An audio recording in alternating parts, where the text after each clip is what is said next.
এইমাত্র ল্যাপারোস্কোপির মাধ্যমে পেট না কেটে একটা পিত্তথলির অপারেশন করলাম। আপনারা দেখতে পাচ্ছেন এটা হচ্ছে ওনার পিত্তথলি। অপারেশনের পরে সম্পূর্ণ পিত্তথলিটাই নিয়ে আসা হয়েছে।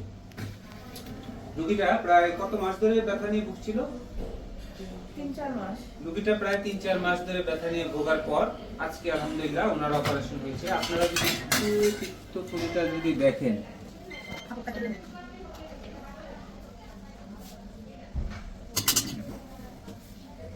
হ্যাঁ, এই যে হলুদ দেখতে পাচ্ছি, দেখা যাচ্ছে এগুলো হচ্ছে ওনার পিত্তরস।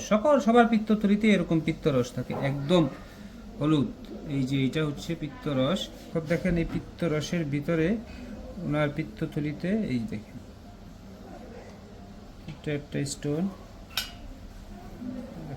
একটাই স্টোন দিয়ে ওনার পিত্তথলিতে আটকে ছিল, এই কারণে ওনার এরকম ব্যথা হতো। প্রায় 3 মাস ভোগার পর আজকে ওনার অপারেশন হয়েছে। ওনার স্টোনটা আকারে বেশ ছোট।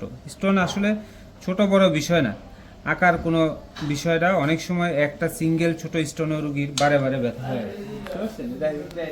স্টোনের সাইজ অনেক সময় ম্যাটার করে না। ঠিক আছে, ওকে।